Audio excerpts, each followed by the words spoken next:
Welcome to the Free to Suffer podcast with Martin and Ricardo. Ever wonder why we're compelled to avoid suffering? In this podcast, we'll address the stigma of negative feelings and try to help everyone improve their well-being by learning to accept suffering and to get good at feeling. We are Martin and Ricardo, two longtime friends, both interested in topics related to mental health and positive psychology.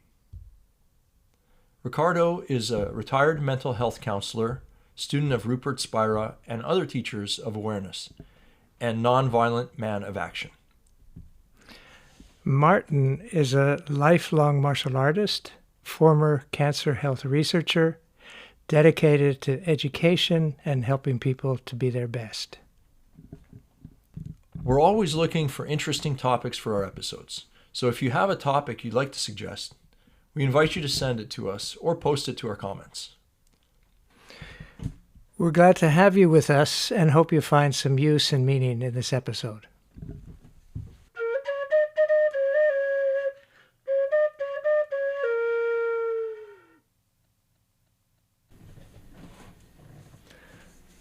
All right, welcome back again, everybody. We've had a little bit of time since our last podcast, but we're back again, and we wanted to talk about practices to get good at feeling in this episode.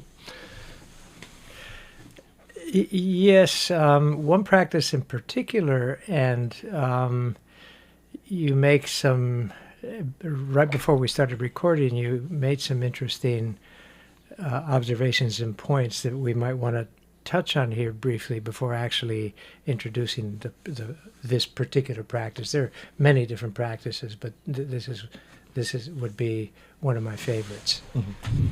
Yeah. So, given my great memory, I don't remember the points that you made, but hopefully you'll touch on them. I'll expand on them. That's why I'm here. Yeah. Yeah. Good. Yeah. The vaguely what I remember is how we're social beings, and the practice isn't just individual, and the other is about how important it is to maintain a healthy lifestyle in terms of that. So yeah, you might want to. Yeah. Well, what came to mind is that whenever we're trying to practice something that is complex, it helps to have feedback, I think. And one of the things that I learned when practicing jiu-jitsu was that the reflexes that you learn you can learn them much better when you have someone, a training partner. You can almost think of like somebody that you practice feelings with as a training partner too. So, whenever I've learned any kind of techniques or any kind of wisdom that has helped me to understand my feelings better, myself better, I've always found that if I attach that, if I take that practice and I combine it with something that in my life is meaningful to me, I tend to remember and integrate it much easier, much better into my life. So like if I've had some kind of a situation where I'm being pushed, where like I have maybe there's something at work, or maybe it's something in my family life, and I learn to understand how my feelings are part of the equation there. Like let's say I'm having a disagreement with my son over some chores in the house. That would trigger feelings, and me understanding how my feelings, like what is the underlying need behind the feelings, helps me to communicate better and be able to and then seeing how my son reacts to my communication helps me to, for example, get better at communicating my feelings. So that's, there's a couple of different skills sets there. One is, understanding the feelings. Another one is understanding how those feelings relate to my needs, and then taking those needs and understanding how to best communicate that with my son. So there's so when we talk about practice, that's kind of coming from more of a sports background. I've competed in 3 different types of sports, and I know that when you have training partners, they can push you to kind of be better. And not that we necessarily want to be pushed too far by our loved ones, but it's almost like a tough love, and it can be a good thing as well, not to just shy away from the situation, not to just take yourself out of that situation and just be all off by yourself.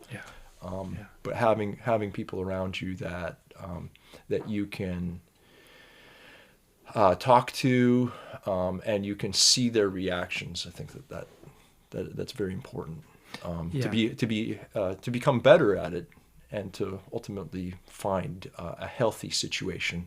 Yeah, that's a really important point, and it reminds me of a couple of things. One is Marshall Rosenberg in Nonviolent Communication, where he points out that any comfortable feeling comes from our needs being met, and any uncomfortable feeling comes from our needs not being met.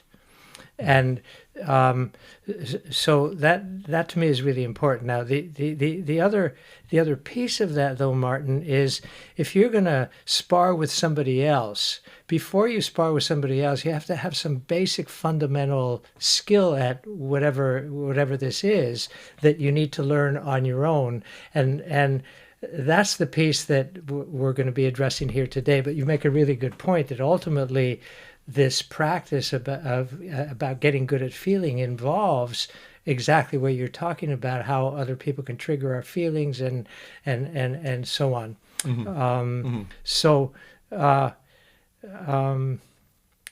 Anyway, Rosenberg and nonviolent communication, in my mind, is essential in terms of learning to recognize the needs that aren't being met once we're better at identifying what we're feeling. The other piece that I think is important to me is Rosenberg says we tend to speak in the language of right and wrong. Like the implication is, son, you're wrong for not wanting to do the chores, and your son responded, well, you're wrong for this. So he talks about the language of right and wrong, which is going to make us feel bad, versus the language of feelings and needs. And Rosenberg, to me, this is really important. He helps us learn to translate the language of right and wrong to the language of feelings and needs. And he would say, when you don't, the language of feelings and needs would be, when you don't do the chores, I feel irritated because I need to know that we cooperate in taking care of things. So would you please do the chores? Right. Yeah. And getting familiar with, how that's structured, obviously is, something that's important to grasp. I think, having good teachers, just like in sports, having good coaches, having good teachers is very useful. To help. Obviously, if you come to like a martial arts class or something, you got to at least know how to stand or whatever it is that the physical sport kind of requires you to at least have very fundamental understanding of how to move your body or whatever. Kind of, if that's an analogy to kind of how being able to at least maybe when you're getting excited to take a breath and try to find some way to realize where you're at. Like what's your inner feelings? What are the sensations in your body telling you about where you're at? I think that's at least the fundamental thing. But then beyond that, there's things like being able to say, how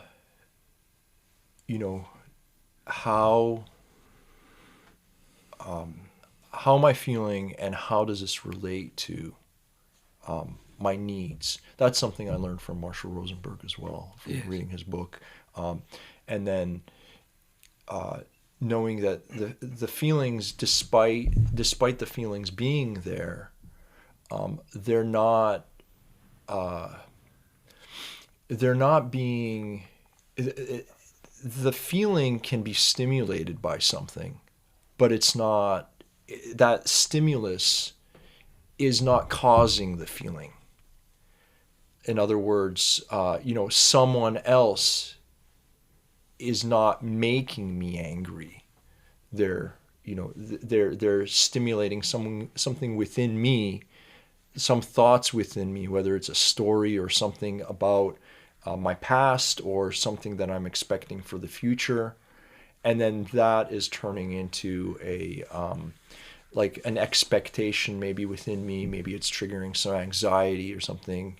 Maybe let's say I know that this was a case at a former job where a manager was expecting me to work weekends, and my anxiety around that was, I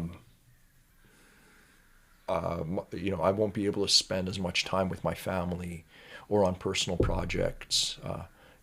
Like now it would be my podcast, right? But it's being able to recognize that even though a feeling is appearing, kind of in concert with someone saying something, that stimulus, that person saying that person is not causing me to feel a certain way. They're bringing up a thought in my mind. They're stimulating a thought in my mind, and then that thought is leading to thing. And that thought may or may not be related to a specific need. But if you can identify what a need is, like I need more comfort to know that I'll have enough time with my family, for example, or if I can understand that, then I can relate that at least to the manager, or start to talk about solutions in a way that also brings that brings that need into focus for another person, and so it turns into much clearer communications. It turns into you can ask for things as opposed to just saying no. This is off limits. Like they're shutting down the conversation and not being able to hear the concerns of the other person too, right? Which is another side to getting good at feelings. Which once you get good at feelings, you can also start to see other people's point of view and what their needs are, and the other thing that Marshall Rosenberg teaches is to ask questions. So not only expressing your needs, but to ask questions about another person's needs. Like what do they need from this situation, so that you can come to some kind of agreement. Right. And now you raise this really, speaking of complexity, this really complicated and ubiquitous kind of experience, which is when we have conflicting needs. Your boss needs you to come in on the weekends. You need to take the weekends off to be with your child, and So, but we'll come back to that because you're what you're addressing presumes that we're already good at feeling and good enough at feeling, at least to know when he says that I got anxious, you know. But the point I want to make right now is that as far as I can tell, and maybe it's because my role's been as a therapist, and so I have a very skewed perspective, as far as I can tell, none of us is good at feeling. We were all raised basically, instead of to feel our feelings, to deny our feelings, particularly to our uncomfortable feelings. You know, oh, come on, quit being sad, be happy, and so basically, you know, or what are you so upset about? Quit being so upset. You know, you're too sensitive, and basically we've been socialized to reject our uncomfortable feelings and to distract from our uncomfortable feelings and deny our uncomfortable feelings and repress and suppress and explain, do anything except feel them because of the stigma against feeling. So what we've practiced our whole life and are really good at is resisting and distracting from our feelings. Yeah. We're really good at that. Yeah. But we're not good at acknowledging and accepting our feelings. So in my mind, the first step is to notice how resistant and distracting and rejecting we are of our feelings. That would be a first step in terms of that. Yeah. Yeah. This is kind of related to another thing we discussed a little bit before the podcast, which was that if we're, you know, if we're in a society which values work, which ours does very, very highly. In fact, I mean, I think you can take a look at how, you know, how little time off people take in our culture compared to other cultures. You know, vacation time, even when you have paid time off saved up, you know, there's people that will, you know, that cash out, you know, hundreds of hours of work. Or if they can, you know, sometimes there's a limit which forces you to actually take vacations, and some people regularly hit that limit. But you know, there's this thing I noticed, especially when I was in graduate school, where when I was working for long hours and not taking a break, I found that I was starting to feel burnout. And it was only because I was starting to feel burnout that I was telling myself to stop and to take a breather, you know. And I kind of almost troublingly, as a result of that, I was actually like having problems with other parts of my life, and the problem I think that was that I wasn't very good at feeling how I was feeling about my work, you know. And so because of that whole situation, what I ended up having to do is to realize that I wasn't going to be productive to the extent that I wanted to be until I actually got connected with and compassionate with my feelings and with my situation and with my needs ultimately, like where, you know, what, and so when I was encountering failures as a result of doing some pretty complex research, and kind of butting up against the limits of my skills, and I was growing frustrated, it didn't help that I was kind of shutting out this kind of almost like anger and almost like a sadness at my at kind of the state that I was in. You know, I was locked into this, you know, this program where, you know, if I didn't accomplish things, I would ultimately I wouldn't graduate with a degree that I was pursuing. So the thing after many hours of work each week, I was almost shutting down and not really being able to relate to the situation, because I was pushing the feelings aside. I wasn't very familiar with how to actually think about it, how to understand what was going on, what was even happening inside, my body, like, and it's also, the relationship is not just to the body, it's also to just the way that I'm perceiving things, the way that to be able to really get a sense for being able to almost retell the story to myself, and realizing that there was this story that was there that I was following, and it was not very healthy. And so that's just an example I wanted to share, because it's it's pretty meaningful to me. The compassion of having to yourself is pretty useful when it comes to, especially in this culture, where work is valued very highly, hard work is valued very highly, but the emphasis on hard work is kind of almost to the detriment sometimes of understanding that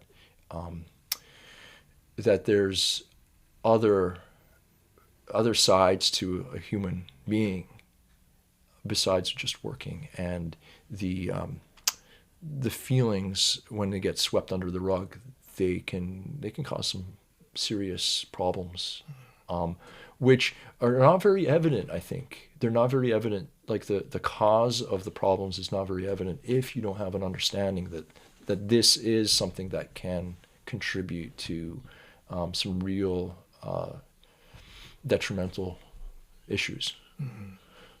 So I'm glad that you shared that. Actually, I don't think it's naive as a health counselor, because you've had experience with a lot of, like, you have a very good understanding of a subset of the population. So like in scientific terms, it would be called sampling. You have a good sample size of people that you've talked to understand, yes, how do they relate to their feelings. Yes. Right. Yes.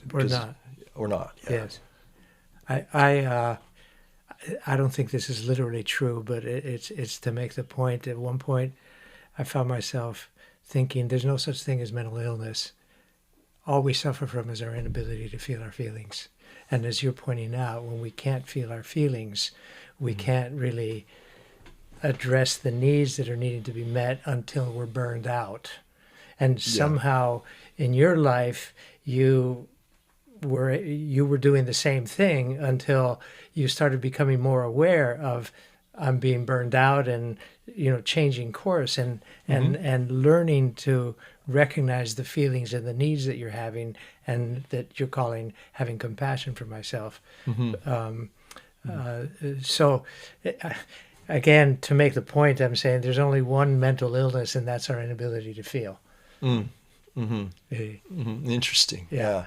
And you talk, by the way, about having good teachers. Yes, and not all of us have access to good teachers, but we do have access to good teachings, and I'll mention some of them that really have impacted me. One is the book Permission to Feel by Mark Brackett. All of these I'm going to mention, whether it's Marshall Rosenberg or these others, they help us to get past this old habit we have of avoiding and distracting and resisting our feelings, to accepting them and embracing them and allowing them. So the other one is Embracing Anxiety by Carla McLaren. Mm-hmm. And the third one is, I love this book, it's called Night Vision. I'm forgetting the name of the author right now, but she talks about how the night is these dark feelings that we have, and how instead of getting rid of the dark feelings, we can develop night vision. And so these are all ways this podcast hopefully is going to be a way of another teaching that people can have to practice getting good at feeling. I want to repeat it over and over and over again. The first step, practicing noticing the resistance and the distraction and that habit, so that when we notice it, we can move to what I'm going to call the language of acceptance instead of the language of rejection. Yeah. What comes to mind also related to kind of when you mention distraction, I think a lot of people tend to use distractions to kind of get away from their feelings, right? So are you talking about kind of like a physical distraction or mental distraction, or both maybe sometimes? All of them. We have an infinite variety of ways of distracting, whether it's picking up our phone and scrolling. The first thing I do when I get into the car is turn on the radio because there's some weird discomfort that happens there. Right. Watching TV, calling a friend. I mean, there's any number, going on walks, everything you mentioned earlier. And for example, you mentioned yoga and the importance of doing things like yoga for our health. Right. The concern is, am I doing that to avoid my feelings, or am I doing that because I value being healthy, and doing that helps me keep myself good company when I'm feeling bad, instead of... So the motive, the very same activity can be used to distract or to keep myself good company and accept. Exactly. Right. It's fascinating why is it that I'm playing a video game on the lowest setting, on like a easy setting, but I handicap myself. You know, maybe it's because I want to stay in comfort. Yes. Right. I'm clearly like if I wanted to challenge myself, I'd go and I'd like play in some video game championship or something, right? But instead, I'm going to a place of comfort. Yes. And I'm playing that video game with but I give myself a handicap. Yes. To make it just challenging enough so that I can feel good, or I can feel like stimulated. So it's funny how we distract ourselves just like by kind of not even and until I actually took the time to and thought about like what I was doing. How is it that my comfort is factoring into this, or my fear of going and exposing myself to more challenging things? Yes. This is definitely something that affects kind of our behavior, and not being able to realize what we're doing. I guess doesn't give us a way out. It won't. If we don't know that we're doing what we're doing is because of our feelings and our needs, our underlying needs. It kind of, I think people can sometimes get trapped in this kind of almost like a spiral, or like just a circular. Yes, and that's where we're trapped in terms of avoiding, distracting, and resisting our feelings. Compulsions. Yeah. Yes, yeah. And you make another good point, that to learn to accept our feelings, allow our feelings, embrace our feelings, and get good at feeling is uncomfortable. Yeah.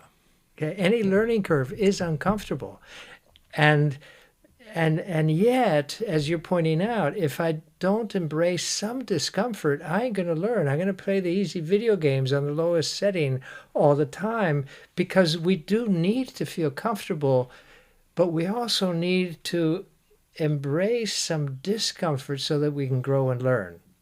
And the point being here, not too much discomfort, because if it's too much discomfort, we're not going to do it. So there's this healthy degree of discomfort that even can include noticing when I'm avoiding my feelings. When you were talking about playing a video game, I was thinking, well, what's motivating you to play the video game? Is it out of fun and enjoyment, or are you avoiding doing the chores? I'm remembering now Right. the discomfort of doing the chores. Right. You know, and then avoiding the discomfort of getting better at the video game, because there's always some discomfort involved in learning and growing. Right. But if we're not punished for failing, which our society punishes us for not being productive enough. It punishes us for not doing well enough. It gives us gray, you know. But if we create an environment where it's okay to not be good at something, there's nothing wrong with that. And where we support the natural desire to get better at things instead of the demand that you get good at this, you know, which is going to create way too much discomfort, and we're not good at feelings. Now we can't feel that and correct course and so on. So the point being, creating not too much discomfort, some discomfort, but our need for comfort also says creating an environment where I'm not going to judge you or criticize you or punish you for not being better at something. Or for not being more productive at something, and I'm also going to support you to get better at this. To create an environment where you are not stressed. Yes. When so stressed that you won't take the chance to fail. Yes, and by inviting you to welcome a comfortable degree of discomfort, to say it that way. Right. That's Yeah, so that's a great way of kind of explaining how having almost creating an environment for yourself where you're willing to try new things. Yes. And learn from them too, right? Because learning is associated with how stressed someone is. If they're very highly stressed, like too highly stressed, they're not going to learn. No. And they potentially maybe even be traumatized. I don't know. I don't fully understand how like trauma works, but I know that students that are in too stressed of a situation will not learn. But also, you want to have enough stress so that they're attentive and they're there, and they have to kind of work at it. So that they'll learn something that sticks, that kind of imprints.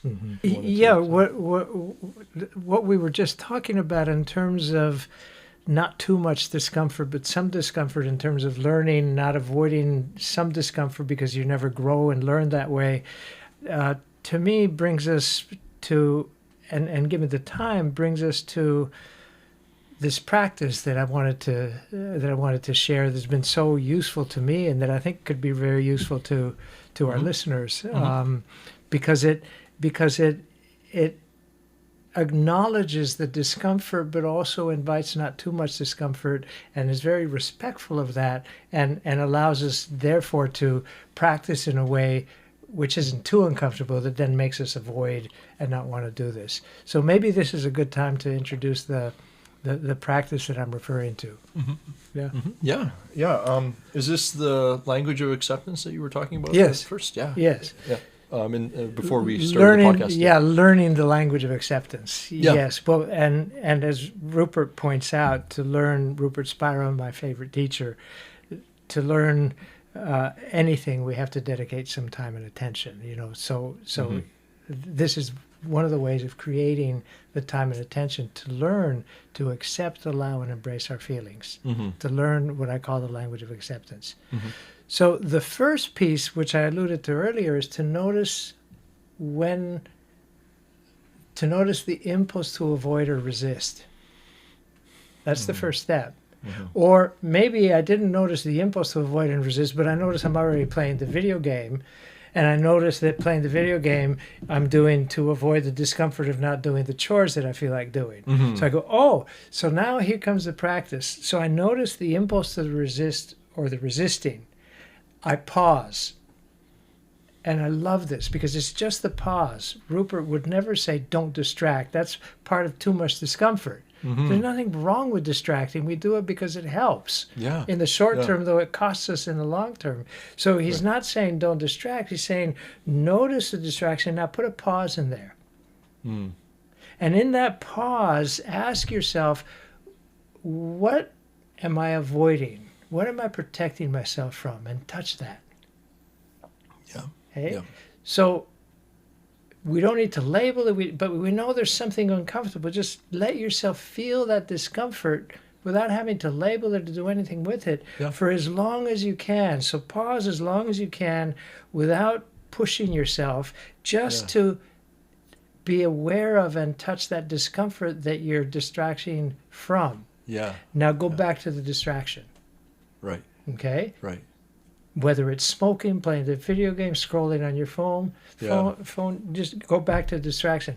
And you do this over and over and over again in your own time and your own way.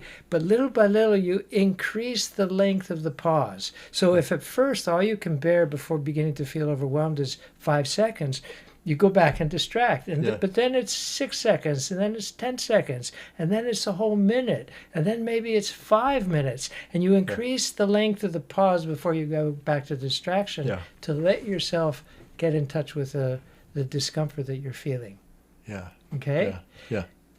The brief version of that is you extend the length of the pause. Rupert calls it until you rest in the pause. Right. Okay. Now, to me, when I first did this, it blew my mind because what happened, and Rupert invited me to pause for 30 minutes. Would you call that like a type of meditation then? Yes. The pause? Oh, absolutely. The Pause is a type of meditation. Yeah. Yes. Yeah. To notice the discomfort I'm protecting from without analyzing, without trying to do anything with it. Yeah. And you know, and for the listeners that are not into like meditation or whatever, it's, you know, you can just call it a pause. Just take a breather. Just see what's there without the distraction. Yes.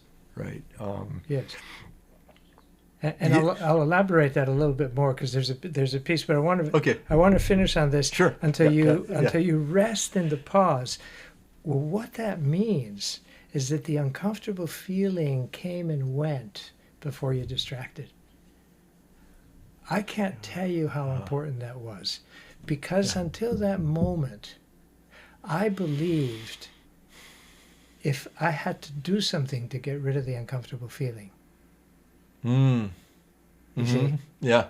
I didn't understand. No, I didn't ask for the uncomfortable feeling. It just showed up. Yeah. But also, as I'm resting in the pause now, the uncomfortable feeling left on its own. Actually, Martin, in that 30 minutes, the first time I did this, 5 cycles of fear came and went in that 30 minutes. It appeared and it disappeared. It appeared and the main insight I had is, oh my God, I don't have to do anything to get rid of this feeling. You know, that's awesome. So this is this actually takes me back to when I remember that you once said that, or I don't know if I read it because it was something that you wrote or because of what you said. I think it was because of what you said. It was that, you know, on our own, we can resurface. We can if we're down, it's because of things that we're doing that are pushing us down. And if we just give ourselves the chance or the permission to relax and get back to normal, we our natural state will rise back up to where it's supposed to be. Yes, exactly. And you know that makes sense from kind of almost like an evolutionary standpoint, where, you know, it's not healthy to be stressed out. And like at least to the degree that, you know, that where we're just like anxious and doing things compulsively and things that don't really add to what biologists would call fitness. In other words, evolutionary fitness. So like the ability to function as a healthy organism in the world. So yeah, that's just such a great way of kind of explaining how, like, that there's the stories or whatever that were causing you to distract yourself were just kind of looping, kind of in the background, but you can notice them, right? Yeah. So meditation for me has also been a really a useful tool, but I will say that I'm not one of those people that likes to sit in one place for very long.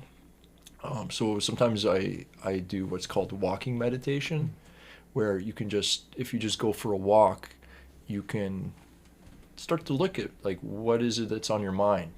You take some time. Some people call it daydreaming, or some people call it like maybe like reconnecting with your vision. But I've practiced a couple of different kinds of meditation, and I have to say that I'm not like a very like diligent meditator. I just noticed that if there's something that's there that's kind of I'm feeling a little bit uneasy, I'll sometimes just go for a walk, and oftentimes I'll just do it right after I eat. And what that helps with is it helps me to kind of clear my mind, and also there's actually some anecdotal studies that when you go for a walk right after you eat, you can also lower your blood glucose because of the food that you've ingested. Your insulin and your circulatory system is working much better, and so that means that you're not going to fall into that kind of food coma for a bit. So it's got some positive health effects too. Yes. But it's also but just the ability to let your mind wander a little bit, but also kind of pay attention to where the mind is. So you bring up a really good point. One is the health of walking, but the other is the avoidance of the discomfort from sitting too long. Right. Okay? Yeah. So here's another opportunity now to do the second part of this practice. The invitation would be, when you notice sitting and you start getting uncomfortable and now have the impulse to walk, pause. Pause, right. Before you go walking. Yes, yeah. And then pause for as long as you can before you're too uncomfortable, just to let yourself feel that discomfort at this point, without even being curious of the source of it or anything, just to not avoid, to create the learning of accepting the discomfort instead of avoiding it right away, and getting good at feeling the discomfort. Yes. Later, we're going to get curious about what's the source of discomfort and see that it's thinking and a need that isn't being met, etc. Yes. But right here, it's just about that. Now, to take the meditation to the next step, I would say to you, notice the nature of the discomfort. How do you know you're feeling uncomfortable when you've sat too long? What's showing up in your experience? Where in your body are you experiencing that discomfort? Right. Yeah, I mean, it can be different, but I mean, just from the get-go, it's either in my posture and shoulders, or it's in the underneath my thighs, glutes, or it could be a compression in the stomach, abdomen. Yes. Yeah. So some tension in the shoulders and the thighs, or in the stomach. Yeah. Right. So here's the next part of the practice. Pay attention to that tension, let's say in the stomach. Yeah. Okay? Yeah. It's uncomfortable. Yeah. Right? Yeah. Now, so that it's a sensation. It's an uncomfortable sensation. Mm-hmm. Right? Mm-hmm. Now, go in your mind to now a neutral sensation, like the sensation at the bottom of your feet. Mm-hmm. And compare the two sensations. The uncomfortable sensation in your abdomen, and the neutral sensation in your feet. They're both sensations. What's the difference between them?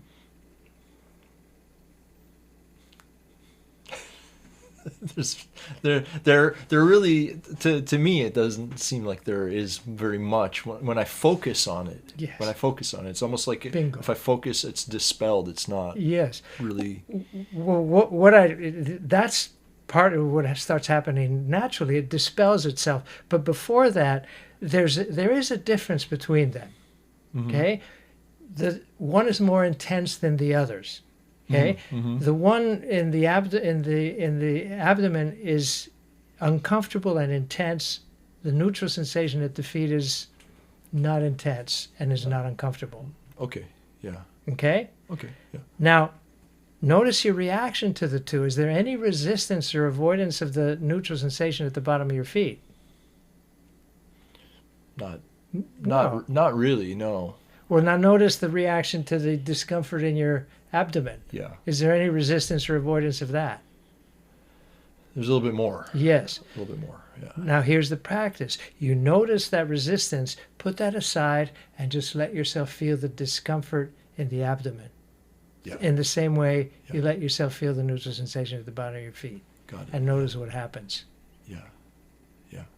That's where the dispelling starts happening. Mm-hmm. Yeah. Is this type of exposure therapy? Yes, with your own, Yeah. own. But notice, an uncomfortable feeling is Yeah. an uncomfortable sensation. Yeah. All uncomfortable feelings have two aspects. One is the story in the mind, but Mind. the other is the discomfort in the body. In the body. Yeah. And here forget the story in the mind for now. We're just wanting to learn to notice how we're resisting the discomfort in the body, set that aside, and treat it the same way we treat a neutral sensation, and notice what happens. When we're no longer resisting it, it starts dissipating. Yeah. Hey. Yeah. Yeah, and I mean, it could probably be at a physiological level too. Your Absolutely. muscles are not as tense Yes. around that. Yes. You're giving your body the permission to kind of move around that, or Yes. to not like be completely Yes. stuck. Yes, because the discomfort is already some tension, and then your Sure. resistance to the discomfort adds tension. Sure. You see? Yeah. So, now one other point, important point to make. If you notice the resistance to the discomfort in your abdomen, and you have the intention of setting it aside and just letting it be, and something in you goes, no thank you, that's more resistance. Mm-hmm. But that's not a failure. You've succeeded in exposing more resistance. Mm-hmm. You see? Mm-hmm. There's no failure here. There's just learning. Yeah. So you go, oh, wait a minute. Okay, let me put that aside and just let myself feel the discomfort. And something in you goes, no way. Yeah. And you go, oh, it's not a failure. You're exposing the resistance. And you keep doing that. Well, the way I've done it, I'll try that 3 times. If 3 times something in me goes no, at the 3rd time I go, why not? And I start interacting with the resistance Yeah. to find out, Yeah. why not put it aside and just let myself feel that discomfort? Yeah. Yeah. And interesting information shows up when you do that. Yeah, it's like a root cause analysis of your Yes. of what's there. Yes. What resistance is there? Yes. And Very for me interesting. personally, I don't know, for anybody, it would be different. And even for me, it's different at different times. Yeah. What shows up usually is I'll be overwhelmed. Yeah. If I really let this in, I'm going to be totally overwhelmed. And the other thing that shows up is, and it'll never end. But Yeah. that's in my experience. Who knows what shows up at other times in Never's other a long people's time, experience. right? Yeah. But that's one of the fundamental Yeah. fears I have. If I don't Yeah. do something to get rid of this feeling, Yeah. it's never going to go away. Right. Right. Is that really true? You see? Right. Right. Yeah. Actually, that brings us to another really good practice, which is Byron Katie's The Work. I mean, that's been really powerful, especially things where you look at the reality of the situation, you ask yourself why, is this true, Mm-hmm. and then is this really true, and then the other the kind of turnaround is if how would I be if I didn't think this thought? Yes. Yes. right? Yes. Yes. Which I think is very powerful for a lot of people. Yes. And you're getting now to the second part of the practice. The first part is ignore what's going on in the mind, just pay attention to the discomfort in the body. The second part is pay attention to what's going on in the mind. And you have, as Byron Katie calls it, stressful thoughts. That's why there's a stress in the body. Yeah. And then she invites you to question those thoughts. Yeah. Is it true? Can you absolutely know? How do you react when you believe it? And how are you when you're not thinking it? Now, my caution with that is, because that's really getting at discovering the source and the impact that your thoughts are having on your feelings.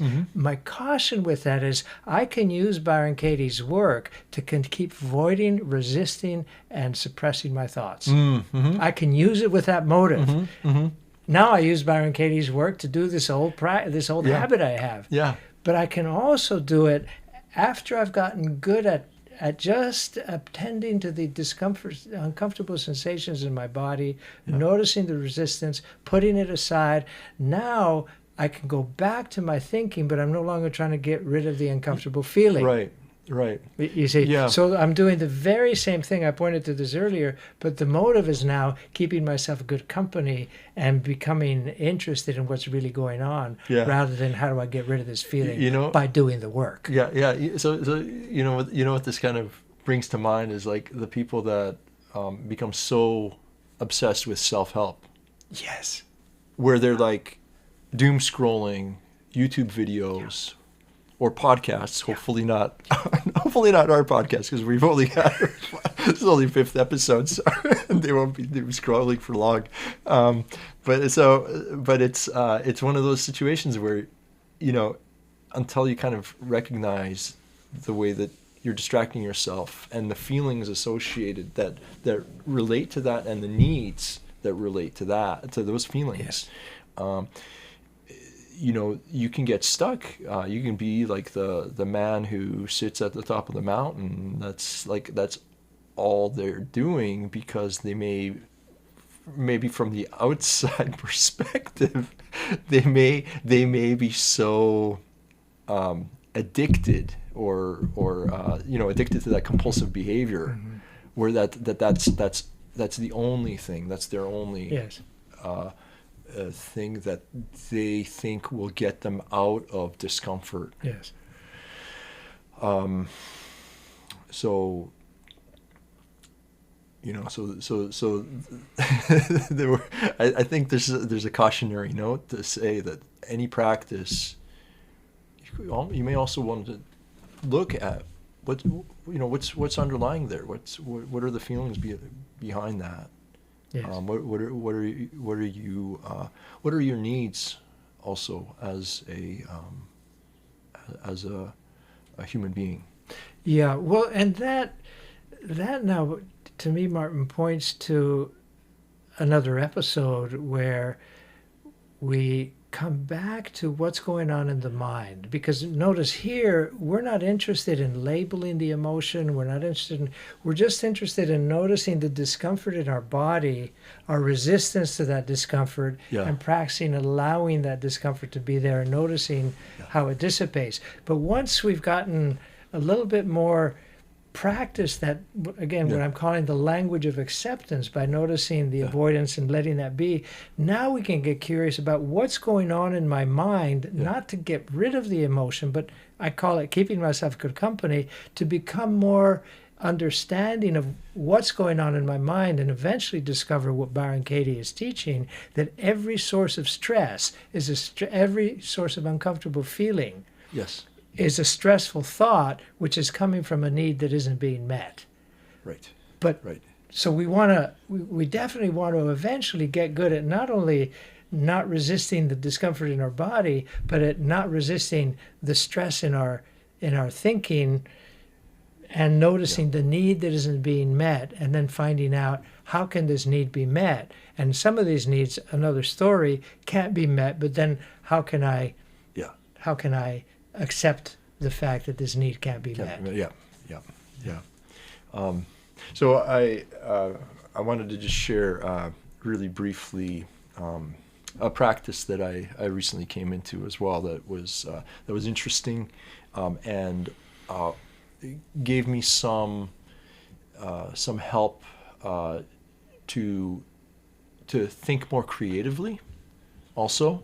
And this was this was actually from the 15 Habits of Conscious Leadership book that I mentioned in our earlier episodes. I'm not sure that they're the originators of this way of this practice, but because they actually do quote several different other authors and different sources, but I wanted to give them the credit, at least for being able to bring this to my attention. This was the idea of wonder questions. So the asking questions that where you can start the question. You can start the question in different ways, but one of the main ways is to start by saying, "I wonder what," and then ask the question. So like, I wonder what would happen if I tried to do this today, or I wonder how I could create a better year for myself, a better 2025, something like that. And the cool thing about asking a question in that way of yourself, what it does is it takes your situation and it kind of encompasses what a situation could be, and almost like dispels a lot of ideas that may be kind of floating around that situation, and can give you some insight into either what's holding you back or what your feelings are around the topic. Mm-hmm. So in other words, when you're throwing out a question like that, your feelings, you could be scared about it, but it's not like a huge commitment to just ask yourself that. Mm-hmm. And when you pose a question in that way, I think what it does is it invites you to solve problems. Yeah. And that puts you in a I think that puts you in kind of this a state of mind that is more open to being able to generate like some positive thinking and actions, yes, potentially in your yes. life. Yes, that's a really good point, Martin, and it reminds me also, and I don't know if it's in what you're saying, this is implied, but the wonder question also takes us past the judgment. They said, well, I should be more active, and past the judgment to, well, I wonder why I'm not more active, or my son should do the chores more, to, well, I wonder why he's not doing more chores. You see, so that in many of these endeavors that we have, there may be an implied judgment of the should, and if that should is there, again, that's going to make me feel bad. But if I go from the judgment, I'm bad for not doing more, to wondering, to being curious about what now I've gone from discomfort to comfort. Right. Yeah. Having that kind of having the ability to approach something free of judgment. Yeah. I think that is it's very helpful, I think, in terms of just being almost like being present with that moment. Yeah. Right. Rather than kind of painting something over top of like this canvas, and then like seeing that you're already coming into a whatever topic it is that whatever thing that you're dealing with a very biased kind of, and almost like a very limited outcome. Yeah. You remind me, Martin, I think it was Anthony DeMello in this beautiful book called Awareness, where he says, as far as I know, we only do two things. Yeah. We're judging or we're learning. Yeah. And when we're judging, we're not learning. And the wonder is the learning question, is the curiosity. It's going from the judgment to curiosity. Yeah. Yeah. Yeah. Well, this podcast has been a huge learning opportunity for me, also just in terms of how to get something interesting and wonderful done, and I wish our listeners some great opportunities to practice getting in touch with their feelings and to learning for themselves, and also creating a year that hopefully is a successful one, is an inspiring one. Yeah. So I think we're coming up on time, so I really really appreciate our conversation today. And maybe to our listeners, as a little prompt, if you'd like to leave a comment about what practice do you do that you think helps you with your feelings and with understanding feelings, and